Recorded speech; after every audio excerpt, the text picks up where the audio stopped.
Students, आज हम समझेंगे कि वर्क क्या होता है। यानी आम लाइफ में तो हम ये कहते हैं कि अगर हम लिख रहे हैं कुछ काम तो ये हम वर्क कर रहे हैं, लेकिन फिजिक्स में क्या ये वर्क होगा या नहीं होगा, चले हम इस बात को समझते हैं। हम एक सिंपल एग्जांपल से समझाता हूँ कि अगर एक ब्लॉक को हम पुश करते हैं, उसको आगे की तरफ धकेलते हैं, फोर्स लगाते हैं और वो ब्लॉक जो है वो डिस्प्लेसमेंट कवर करता है, तो उसने एक वर्क किया। यानी वो वर्क किस तरह से मालूम होगा, हम इस जो फोर्स हमने इस पे अप्लाई की है उस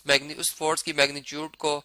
उस डिस्प्लेसमेंट की मैग्नीट्यूड से मल्टीप्लाई कर देंगे, तो हमारे पास जो है वो वर्क डन आ जाएगा जो कि उस बॉडी ने किया होगा। जो कि फर्ज करें, अगर मैं कहता हूँ ये फोर्स जो मैं इस पे अप्लाई कर रहा हूँ जो कि नेट फोर्स है, यानी एक खास डायरेक्शन में जो फोर्स असर कर रही है, जो कि इसमें एक मोशन क्रिएट कर रही है, अगर हम न्यूटन सेकंड लॉ के हवाले से देखें,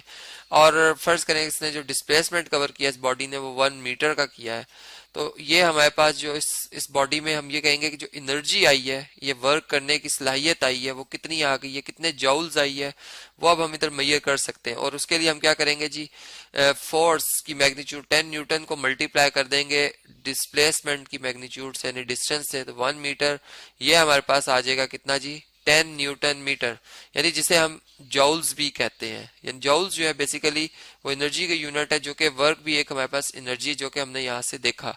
यानी अब हम इस बात को यूं समझ सकते हैं कि हमारे पास जो 1 जॉउल एनर्जी है वो आखिर कितनी हो सकती है। यानी पहले हमारे जहन में क्वेश्चन आता है कि चले वर्क हमें पता चल गया, अब 1 जॉउल एनर्जी कितनी होनी चाहिए। यानी हम जब 1 न्यूटन फोर्स को डिफाइन करते हैं तो हम कहते हैं 1 न्यूटन फोर्स इतनी मिकदार की फोर्स होती है कि अगर वो किसी ऐसी बॉडी पे अप्लाई हो जिसका मास 1 kg है, उसमें वो 1 मीटर पर सेकंड स्क्वायर की एक्सलेरेशन प्रोड्यूस कर दे। ठीक है, तो ये हमारे पास क्या आ जाती है जी, 1 न्यूटन फोर्स। अब 1 न्यूटन फोर्स जारी बात है एक बॉडी पे हम अप्लाई कर रहे हैं और उसमें 1 मीटर का वो बॉडी जो है वो डिस्प्लेसमेंट कवर करती है, तो हम कहेंगे कि ये जो अमाउंट है हमारे पास ये 1 जॉउल आ गई है। ठीक है, यानी इस तरह से हमें 1 जॉउल का अंदाजा हो जाता है। अब हम जब ये बात समझ जाते हैं तो क्या अब हम ये कह सकते हैं कि जो वर्क डन है वो जो है वो किसकी मिकदार बढ़ सकती है, ये घट सकती है, कौन से अवामिल है जिनकी वजह से ये इसकी वैल्यू जो है वो इस पे यानी इसके ऊपर इसकी वैल्यू को वो चेंज करते हैं। जैसे चले मैं यूं बात करता हूँ कि ये ब्लॉक जिसके ऊपर फोर्स हम फर्ज करते हैं 10 न्यूटन ही जो है वो अप्लाई होती, लेकिन अब इसका मैस हम थोड़ा सा बढ़ा देते हैं और न्यूटन सेकंड लॉ के मुताबिक फिर हमने देखा था कि अगर ये मैस ज्यादा होगा तो एक्सट्रेशन भी कम होती है। ठीक है, इसका मतलब कि जो डिस्प्लेसमेंट कवर होगा बॉडी में वो पहले की निस्बत अब कुछ कम होगा, जो कि मैं कहता हूँ 1/2 मीटर होगा। ठीक है, बॉडी अब 1/2 मीटर का फासला तय करेगी, जो कि यहाँ से मैं थोड़ा सा इसको रेस कर देता हूँ जी, ये डिस्टेंस चूंकि पहले से ड्रॉ किया हुआ हमने, ये बॉडी इधर तक आ जाएगी, यहाँ से यहाँ तक आ जाएगी। ठीक है, और ये जो है डिस्टेंस हमारे पास ये हो जाएगा 0.5 मीटर्स का। ठीक है, अब हम ये देखते हैं कि क्या इसमें वर्क डन जो हुआ है या एनर्जी जो इस बॉडी में आई है वो पहले की निस्बत उतनी ही रही है या कम हुई है। यानी वर्क डन से हमें वो बात पता चलेगी। तो फोर्स तो 10 न्यूटन ही अप्लाई हो रही थी, लेकिन इस दफा जो बॉडी ने डिस्प्लेसमेंट कवर किया वो 0.5 मीटर्स का किया, यानी इस दफा जो है वो 5 न्यूटन मीटर का वर्क डन हुआ, या मैं यूं कह सकता हूं कि बॉडी में 5 जॉउल्स एनर्जी आई। इसका मतलब ये हुआ कि मैस अगर बॉडी का बढ़ जाएगा, इनर्शिया ज्यादा हो जाएगा, तो फिर इसका मतलब है कि उस बॉडी में जो फोर्स एक पहले एनर्जी पहले वो उसके अंदर ट्रांसफर कर रही थी वो उसकी जो मिकदार है वो कम हो जाएगी। ठीक है, या फिर अगर चले हम यूं बात करते हैं कि अगर मैं फोर्स बढ़ा देता हूं, पहले मैं 10 न्यूटन फोर्स लगाया था, मैं 40 न्यूटन फोर्स लगाता हूं और ऑब्जेक्ट का मैस जो है वो अब उतना ही है जितना कि अभी हमने यहाँ पर देखा। ठीक है, जैसे ड्रॉ हुआ है, तो जाहिर बात है कि अब बॉडी जो है वो ज्यादा डिस्प्लेसमेंट कवर करेगी। यानी न्यूटन सेकंड लॉ के मुताबिक एक बॉडी में जिस वक्त हम उसका मैस जो है वो कम कर देते हैं, या चले मैस को कांस्टेंट कर लेते हैं और फोर्स बढ़ा देते हैं, तो एक्सलेरेशन भी बढ़ जाती है। यानी जाहिर बात है कि बॉडी में एक्सलेरेशन अब ज्यादा है तो फिर वो ज्यादा डिस्टेंस कवर कर रही है, ये यहाँ तक आ गई है। ठीक है, और जो कि मैं कहता हूँ कि डिस्प्लेसमेंट की जो मैग्नीट्यूड है, जो कि अंदाजन हम कर लेते हैं जी 4 मीटर है। ठीक है, तो ये हमारे पास जो अब वर्क डन आएगा, यानी अब बॉडी में जो एनर्जी सेव हुई है वो कितनी हुई है, या कितनी एनर्जी उसके अंदर आई है बॉडी में, वो आई है 40 न्यूटन मल्टीप्लाई बाय 4 मीटर, जो कि 160 बन जाता है न्यूटन मीटर, या ऐसे हम 160 जॉउल्स जे से जाहिर कर देते हैं सिंपल, ठीक है। जो कि एक यहाँ से हमने देखा कि जो हमारे पास बेसिकली वर्क है वो एक स्केलर क्वांटिटी है, जबकि अब हम अगर यूनिट्स पे जाएं तो इसके यूनिट न्यूटन मीटर भी है और जॉल्स भी हैं। लेकिन जब हम न्यूटन मीटर को समझते हैं तो हमें ये फील होता है कि शायद ये एक वेक्टर क्वांटिटी, चूंकि हमने टॉर्क में पढ़ा था कि टॉर्क के यूनिट भी न्यूटन मीटर होते हैं। यानी इस तरह से हम बात करते हैं कि टॉर्क क्या होता है। चलिए यहाँ पे मैं आपको थोड़ा सा उसका एक आइडिया दे देता हूँ जी, कि अगर हम एक पिवट ले लेते हैं, एक ऐसा पॉइंट ले लेते हैं यानी इसी रॉड का जिसके अराउंड इसके बाकी पार्टिकल्स जो है वो रोटेट कर सके, ठीक है। यानी जैसे एक दरवाजे को हम धक्का देते हैं तो वो आगे मूव कर सकता है अपने उस पिवट के गिर्द, ठीक है। तो अब ऐसा है कि अगर मैं इस पॉइंट पे फोर्स लगाता हूँ, जो कि फर्ज करें हम 5 न्यूटन की फोर्स लगा रहे हैं, और इस पिवट पॉइंट से इस ए जिस पॉइंट ऑफ एक्शन जिसे मैं कहूंगा जहां पर ये फोर्स लगा रहे हैं,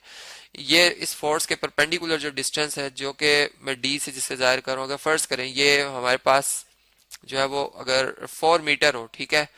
तो इसमें जो टॉर्क रोटेशन प्रोड्यूस करने की मैं कहूंगा जो मैग्नीट्यूड होगी, सलाहियत होगी, यानी इस फोर्स ने इस ऑब्जेक्ट में कितनी टॉर्क प्रोड्यूस करा सकती है वो हम मालूम कर सकते हैं, जो कि 5 न्यूटन मल्टीप्लाई बाय 4 मीटर होगी, जो आप देख सकते हैं 20 न्यूटन मीटर है। लेकिन अब इस समय ये नहीं कह सकता कि ये 20 न्यूटन मीटर जो है वो इसमें इतना वर्क डन करने की एनर्जी है, ठीक है। यानी जो एनर्जी होगी वो बेसिकली वो हम अगर वो हमें कैलकुलेट करनी पड़ जाए, फर्ज करें कैलकुलेट करनी पड़ जाए, तो हम क्या करेंगे, फिर देखेंगे फोर्स आखिर हमारी किस डायरेक्शन में अप्लाई हो रही है और क्या आया कि बॉडी ने उस डायरेक्शन में कोई डिस्टेंस भी कवर किया या नहीं, ठीक है। यानी उसमें एक ट्रांसलेटरी मोशन होना चाहिए और फिर हमें पता चलता है कि वर्क डन हुआ है। या एक खास पॉइंट के हवाले से अगर मैं बात करूं तो उस खास पॉइंट में जो है वो मोशन को हम देखते हैं कि उसकी न्यू पोजीशन क्या है। तो ये बात हमें अब इस तरह से जब इसका पता चलता है तो फिर हम ये एक जहन में क्वेश्चन आता है कि अगर एक पर्सन जो कि इस तरह से अपने सर के ऊपर उसने कुछ ऑब्जेक्ट्स उठाए हुए, जैसे गांव देहातों में आपने देखा होगा पानी भर के लाते हैं, इस तरह से घड़े भरे में पानी, ये अब आप देख सकते हैं इसका अपना एक वेट है जो डाउनवर्ड एक्ट कर रहा है, ठीक है। और इस एक या दो घड़े चले हम बना देते हैं। अब इधर अगर आप देखें तो एक वर्क जो है वो यानी ये पर्सन कर रहे हैं, लेकिन वो वर्क जो है उसकी मिकदार यहाँ पर हम अगर देखें तो वो 0 जॉउल बन रही है। यानी हम यूं बात करते हैं कि हमें बज़ाहिर लगता है कि ये पर्सन जो है ये वर्क कर रहे हैं, लेकिन जब हम फिजिक्स की डेफिनेशन की रूह से देखते हैं तो फिर हमें पता चलता है कि ये वर्क नहीं कर रहे। यानी चूंकि जो इस ऑब्जेक्ट का वेट है वो डाउनवर्ड एक्ट कर रहा है, ठीक है, जबकि ये पर्सन जो है उतने ही मिकदार में इसको वेट की बराबर की फोर्स की मिकदार में इसको ऊपर की तरफ उठाए हुए हैं, जो कि रिएक्शन फोर्स है जिसकी डायरेक्शन अपवर्ड है, जबकि ये खुद ये आगे की तरफ मूव कर रहे हैं, यानी परपेंडिकुलरली मूव कर रहे हैं।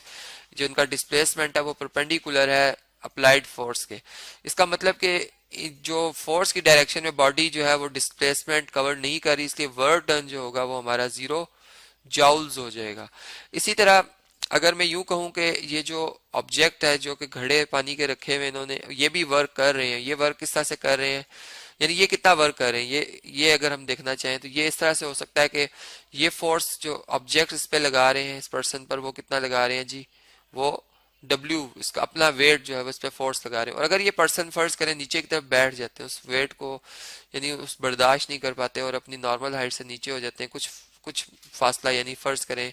0.5 मीटर वो झुक जाते हैं नीचे, तो इसका मतलब इस वेट ने वो एक खास वर्क किया है और चूंकि दोनों की डायरेक्शन सेम है इसी वर्क डन होगा।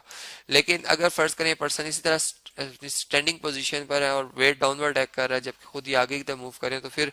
जो ये जो घड़े हैं ये भी कोई वर्क इस बंदे पे नहीं कर रहे, ठीक है। यानी इस बात को मैं यूं एक्सप्लेन कर सकता हूं कि एक एथलीट जो है,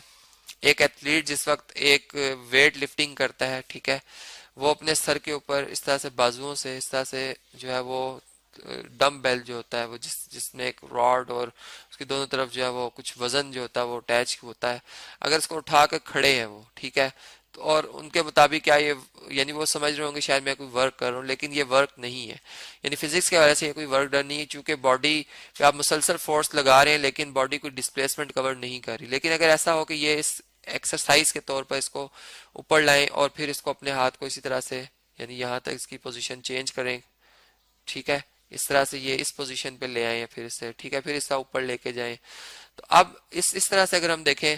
तो जब ये ऊपर से नीचे लाए तो उन्होंने चूंकि नीचे की तरफ फोर्स भी लगाई और बॉडी ने कोई डिस्टेंस भी डिस्प्लेसमेंट भी कवर किया, तो फिर मैं कहूंगा कि ये वर्क कर रहे हैं। और इनका वर्क जो होगा वो अलोंग वर्टिकल एक्सिस होगा, यानी ऊपर और नीचे की डायरेक्शन। लेकिन हॉरिजॉन्टली अगर देखा जाए तो ये जीरो वर्क जो है वो डन करे, जीरो जॉल्स में वर्क डन करे। तो इस तरह से हमने देखा कि वर्क डन जो है वो कैसे कैलकुलेट किया जाता है और कैसे उसमें जो है वो फैक्टर्स जो है उसमें असरअंदाज करते हैं।